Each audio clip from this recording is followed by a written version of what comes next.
Bom, seguinte, o ex-presidente Jair Bolsonaro divulgou os vídeos que Alexandre de Moraes proibiu de serem exibidos durante o interrogatório no STF na última terça-feira. Nos vídeos, Bolsonaro mostra autoridades como o ministro Flávio Dino e o presidente do PDT, Carlos Lupe, defendendo o voto impresso. Os vídeos mostram também Bolsonaro, ainda como presidente, defendendo a desobstrução de estradas pelos caminhoneiros e pedindo manifestações pacíficas. Bom, vamos lá. Primeiro vídeo. Em 2010, Flávio Dino acusou fraude no sistema eleitoral depois de perder a eleição para o governo do Maranhão. O senhor ficou em segundo lugar na eleição aqui para governador do Maranhão, por uma diferença mínima. Eu te pergunto, o senhor acredita que houve fraude? Houve várias modalidades de fraude, algumas já identificadas pela Justiça Eleitoral, pelo Ministério Público, pela imprensa, já foram anunciadas. E nós estamos nesse momento numa atitude de aguardar a ação dessas instituições, porque são fatos documentados, públicos e notórios, que abrangeram todo o período da propaganda eleitoral, com a distribuição de vantagens indevidas, a chamada compra de votos, meios ilícitos de propaganda, tudo isso podendo influenciar o resultado da eleição. Bom, daí 2 anos depois, o Flávio Dino criticou as urnas eletrônicas. Um ano atrás, como relator da reforma eleitoral, parecia premonição, eu dizia, acolhendo uma proposição do PDT, de que havia necessidade de aprimorar o sistema de urnas eletrônicas no Brasil. E essa eleição, a qual eu vivenciei 1 ano depois, quer dizer, 1 ano atrás eu já pensava assim. E hoje tive a oportunidade, não gostaria de ter tido, mas tive a oportunidade de ser vítima de um processo que precisa ser aprimorado, precisa ser melhor auditado, precisa ser melhor acompanhado, que é o sistema das urnas eletrônicas. Como é que se dá a votação eletrônica, como é que se evita o eleitor votando por outro, que foi esse debate no Supremo, da carteira de identidade, que foi mal colocado, que foi mal posto. O Congresso estava certo ao exigir pelo menos o documento de identidade com foto. Por quê? Porque evita, diminui as fraudes, porque o caminho seguinte era a Justiça Eleitoral tirar daquele livro de eleitores o número do título. Porque é o número do título ali que permite que o mesário vote pelo eleitor que não foi, ou pelo eleitor que morreu. O que acontece hoje? Das 5 horas da tarde, o mesário verifica lá em consórcio com os fiscais, verifica os eleitores que não compareceram, porque não foram, porque morreram, porque viajaram. Com o número do título, ele libera a urna eletrônica e vota quantas vezes ele quiser. Então esse é um tema da maior gravidade. Pois é, em 2015, os então deputados federais pelo Rio de Janeiro, Jair Bolsonaro e Rodrigo Maia, comemoraram a decisão do Congresso Nacional que derrubou o veto presidencial ao voto impresso. O Congresso derrubou o veto do voto impresso. Meus cumprimentos ao deputado Rodrigo Maia, relator do projeto da reforma política, onde acolheu a nossa emenda. Para 2018, a certeza de não mais existirem as fortíssimas suspeitas de fraude por ocasião das eleições. E agora na reforma política eu tive a oportunidade de relatar a emenda constitucional e agora o projeto de lei, em que tive a oportunidade de incluir a questão do voto impresso por ideia, proposta e trabalho do deputado Jair Bolsonaro, que no início desse debate talvez tenha sido um dos poucos deputados que acreditava que nós pudéssemos incluir na emenda constitucional e depois no projeto de lei que tive a oportunidade de também relatar. Então quero agradecer ao deputado Bolsonaro, agradecer ao plenário. A decisão de derrubar o veto do voto impresso é uma vitória da sociedade brasileira, que pode ter o direito, a partir das eleições de 2018, de recontar qualquer uma das urnas. E Carlos Lupe, presidente do PDT, defendeu o voto impresso em diversas ocasiões e disse que, sem esse recurso, a fraude impera. Nós sempre achamos, isso tem mais de 20 anos, desde a sua introdução, que a urna eletrônica deveria ter a impressão do voto do lado, com uma impressora, com uma tela transparente para se conferir o voto e depois ir para a urna. Não aconteceu até agora. Desde o surgimento da urna eletrônica, 25 anos atrás, nosso líder, nossa referência do partido, Leonel de Moura Brizola, já defendia uma coisa simples de se fazer, a impressão do voto. para que possa votar lá, apertar o númerozinho do seu candidato, apertar o 12. Você vê aquele papelzinho, como se fosse esse papel que a gente, quando paga um cartão de crédito, tem como recibo, cair numa urna transparente e ficar ali guardado. Quando se tiver desconfiança, quando tiver uma votação muito diferente de locais, você pode conferir esse voto. Esse é o segredo de toda a democracia no mundo. A possibilidade de recontagem, a possibilidade de conferência de voto. Hoje, algumas pessoas mais à direita querem defender a impressão do voto. Não é porque eles estão hoje defendendo que nós vamos deixar de defender aquilo que para a democracia é salutar. Já foi aprovado, inclusive, no Congresso Nacional. E o tribunal não quis fazer porque disse, na época, que não tinha recursos para fazê-lo. Não tem recursos maiores para garantir a própria liberdade de expressão e a democracia do que investir na conferência do voto através da sua impressão. Nós do PDT, através do nosso líder Leonel Brizola, fomos quem primeiro falou isso e temos coragem de claramente dizer a todo o povo brasileiro: sem a impressão do voto não há possibilidade de recontagem. Sem recontagem, a fraude impera. E na primeira coletiva, depois das eleições de 2022, Bolsonaro faz um comentário admitindo a derrota e diz que os jornalistas vão sentir saudade. Vão sentir saudade da gente. Ainda em novembro de 2022, depois das eleições, Bolsonaro alerta para manifestações pacíficas pelo Brasil. As manifestações pacíficas sempre serão bem-vindas. Mas os nossos métodos não podem ser os da esquerda, que sempre prejudicaram a população, como invasão de propriedades, destruição de patrimônio e cerceamento do direito de ir e vir. E logo depois desse discurso de Bolsonaro, o então ministro Ciro Nogueira anunciou o início da transição de governo. O presidente Jair Messias Bolsonaro me autorizou, quando for provocado, com base na lei, nós iniciaremos o processo de transição. A presidente do PT, segundo ela, em nome do presidente Lula, disse que na quinta-feira será formalizado o nome do vice-presidente Geraldo Alckmin. Aguardaremos que isso seja formalizado para cumprir a lei no nosso país. Depois das eleições de 2022, Bolsonaro faz vídeos solicitando aos caminhoneiros que desobstruam as rodovias. Brasileiros que estão protestando por todo o Brasil. Sei que vocês estão chateados, estão tristes, esperavam outra coisa. Eu também estou tão chateado, tão triste quanto você. Mas nós temos que ter a cabeça no lugar. Os protestos, as manifestações são muito bem-vindas. Fazem parte do jogo democrático. E ao longo dos anos, muito disso foi feito pelo Brasil. Na Esplanada, Copacabana, Paulista, e tantos outros lugares. Agora tem algo que não é legal. O fechamento de rodovias pelo Brasil prejudica o direito de vir das pessoas. Está lá a nossa Constituição. E nós sempre tivemos, dentro dessas 4 linhas, tem que respeitar o direito de outras pessoas que estão se movimentando, além de prejuízo da nossa economia. Eu quero fazer um apelo a você: desobstrua as rodovias.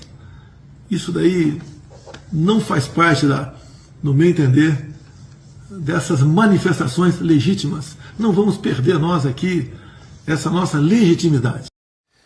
Em live no dia 30 de dezembro de 2022, Bolsonaro alerta aos seus seguidores para não irem para o confronto. Nós não queremos o confronto, nem estimulo ninguém para partir para o confronto. É a pior maneira de tentar resolver o assunto. E na mesma live de dezembro de 2022, Bolsonaro falou para os seus apoiadores: não vamos para o tudo ou nada. Não vamos achar que o mundo vai acabar dia 1º de janeiro. Vamos por tudo ou nada. Não. Não tem tudo ou nada. Inteligência. Mostrar que somos diferentes do outro lado. Nós respeitamos as normas, as leis, a Constituição. Nós sabemos dar valor à liberdade que eles têm. Em entrevista ao Roda Viva em fevereiro de 2025, o ministro da Defesa, José Múcio, falou que recorreu ao presidente Bolsonaro para que ajudasse na transição de governo com os comandantes das Forças Armadas. Aí vem a primeira dificuldade. A primeira dificuldade é que os comandantes não me recebiam. No dia 6 de dezembro, eu já estava trabalhando. Ele nos empossou, eu acho que é a minha, Flávio Dino, e começamos a primeira dificuldade, ser recebido pelos comandantes. Foi quando eu recorri ao presidente Bolsonaro, que estava em Brasília. Foi meu colega de muitos anos, foi inclusive liderado quando eu era líder do governo lá no Congresso Nacional, sempre tivemos uma relação muito boa, e eu fui falar com ele, disse, olha, eu sou o novo ministro da Defesa, eu queria que você me ajudasse a fazer uma transição tranquila, vai ser bom para o novo governo, vai ser bom para o seu governo que está terminando, você conhece, eu não sou de conflito, de criar problema. Ele telefonou para os 3 comandantes. Pois é, depois dessa sequência de vídeos, eu vou abrir com o Silvio Navarro, porque o primeiro, começando ali pelo primeiro, Flávio Dino diz que houve várias modalidades de fraudes na eleição dele ao governo do estado do Maranhão. Mas é o Dino de 2010 que está falando isso. Dino tem razão, o de 2010? Pois é, Daniel. O que a gente nota é, pela régua do Supremo Tribunal Federal e do Tribunal Superior Eleitoral, isso se configuraria flagrante perpétuo. Aliás, foi até por meio do flagrante perpétuo, algo postado, publicado na internet e que tem uma cauda longa, que o deputado Daniel Silveira foi preso, continua preso, mas a primeira prisão dele foi justamente por conta de um vídeo publicado na internet. Partindo dessa premissa, hoje nós teríamos muita gente presa. O Flávio Dino, ministro do Supremo atualmente, à época era deputado federal pelo PCdoB, militante do Partido Comunista. O Carlos Lupe, que naquela época era presidente do PDT, hoje continua sendo presidente do PDT, entre outros. O presidente Jair Bolsonaro sempre foi um entusiasta dessa questão do voto impresso. Eu acho até o voto impresso um tanto quanto o voto auditável, a contagem pública de votos, acho que talvez seja a expressão correta. Pois bem, isso sempre aconteceu. Vejam vocês que tem imagens, tem vídeos. E o que o presidente Bolsonaro queria ao exibir esses vídeos, e foi negado o pedido pelo ministro Alexandre de Moraes durante a fase de interrogatório? Ele queria justamente mostrar que ele não era o único na história da política brasileira que já se manifestou em relação ao aprimoramento do sistema eleitoral brasileiro.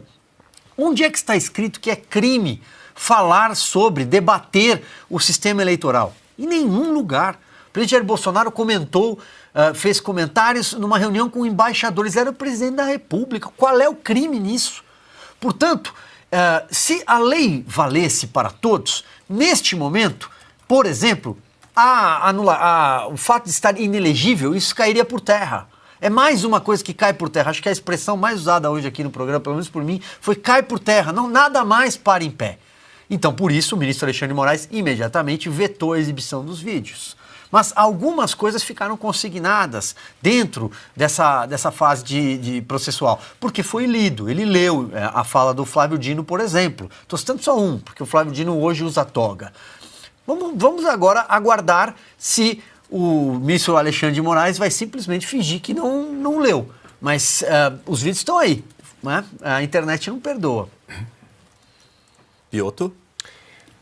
A questão das urnas foi o que levou à inelegibilidade do presidente Bolsonaro no TSE. Acho que todo mundo se lembra do missão dada, missão cumprida do então ministro Benedito Gonçalves, ministro do TSE, acho que era o ministro relator, e ele bate, acho que nas costas do ministro Alexandre de Moraes, que presidia o TSE naquele momento. Bom, e resultou justamente na cassação. Se isso é cassação do Bolsonaro, a inelegibilidade do Bolsonaro, o que fazemos com todos os outros que citaram isso na tese do próprio Supremo, como lembrou o Silvio aqui, do flagrante perpétuo, uma atrocidade contra o direito. Mas, enfim, já que essa regra que vale segundo o Supremo Tribunal Federal, faz-se o quê? Ou fica no campo da hipocrisia e da perseguição política a apenas um lado do pensamento brasileiro. Claramente à direita, claramente aos conservadores. Está evidente. Mas, na sequência, todos os outros vídeos ali como já mencionou o Silvio, eu só vou me juntar a ele nesse momento, desmontam todo esse tempo perdido que nós estamos passando no país.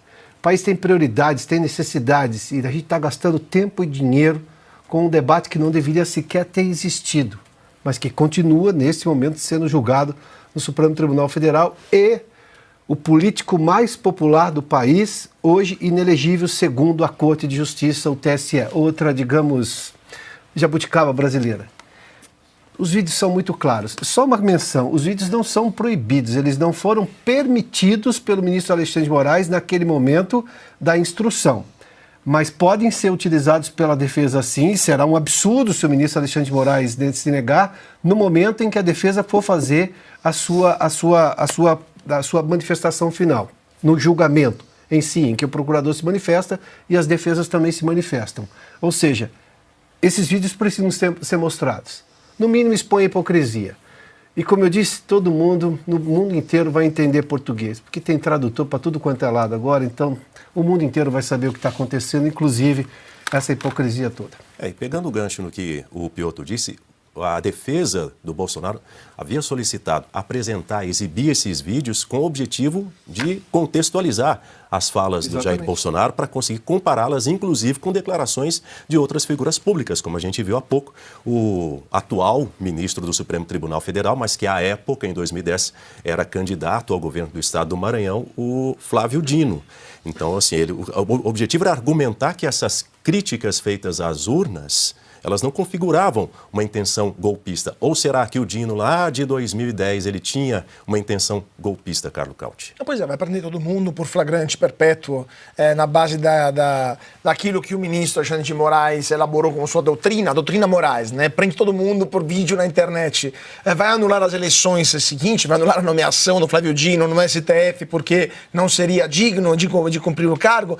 Do que estamos falando? Então, é claro que o ministro Alexandre de Moraes não quis que se mostrassem essas imagens para não ser constrangidos, né? Para que os ministros que estão prestes a condenar Bolsonaro, porque, como disse o próprio coronel Alcide, a sentença já está escrita. Só que ter uma sentença escrita com esse vexame dentro do prédio do Supremo, obviamente, seria algo inaceitável, né, para o ego do ministro Alexandre de Moraes e dos outros membros da primeira turma que, já sabemos, vai acabar condenando o Bolsonaro. Então, além de ter... Agora temos dois problemas para o ministro de Moraes. Além de ter uma delação que não fica de pé nenhum minuto após essas informações que a Veja publicou, temos outro problema. Temos vídeos que acabam demolindo toda a empalcatura, toda a estrutura acusatória contra o ex-presidente Bolsonaro. Como que eles vão assinar essa condenação? Com que moral eles vão condenar o ex-presidente Bolsonaro para a prisão depois daquilo que estamos vendo e daquilo que virá também, né? Porque estamos apenas no começo, ainda temos vários meses antes da sentença definitiva. E com que olhos, mais uma vez, me repito, com que olhos o mundo vai olhar a legitimidade de uma eventual condenação? Pode ser até juridicamente feita segundo todos os critérios do próprio Supremo, mas qual será a legitimidade moral de uma eventual perda da liberdade individual do ex-presidente Bolsonaro? Augusto? Olha aqui, esse pessoal não conhece eleição. Eu já acompanhei 300 eleições e todos os sistemas estão expostos à possibilidade de fraude. Todos. Todos. Simples assim. Se você usa as urnas eletrônicas, nada impede que numa sessão eleitoral em que só estão presentes, em que não está presente nenhum representante de um candidato, os mesários, eles aproveitam o final, o brasileiro não corre para votar. Faltam 15 minutos para o fim, pode usar aquilo ali e votar em nome dos ausentes e fraudar o resultado. Muito simples. Você quer saber onde acontece isso? É quando a curva da abstenção, que ela é uma linha reta. Ela cai ou ela sobe. No mesmo lugar isso acontece. Então, com papel, você consegue fazer isso, com urna eletrônica, e os ministros agem como se eles tivessem descoberto a coisa perfeita. A tecnologia não para de avançar, mas não pode mexer na urna eletrônica. Então é só fazer uma campanha para que a Venezuela adote a urna eletrônica e não tem mais fraude lá. É uma bobagem o que eles fazem, é coisa de gente que não viu uma eleição. O que tem, qual é o problema em você reivindicar mais um instrumento modernizador? É a auditagem, a possibilidade de auditar. O Aécio Neves contestou judicialmente o resultado da eleição de 2014. E não foi preso, não, nada. Ele recorreu, perdeu, tudo bem. Agora não pode criticar, você não pode pedir nenhum aperfeiçoamento, é para sempre. Esse sistema não vai mudar um dia? Claro que vai. Então, é pura demonstração de arbítrio. Tá? Eles não querem dar o braço a torcer e acham que são mais inteligentes que os outros. E que o povo precisa de babar para votar no presidente certo.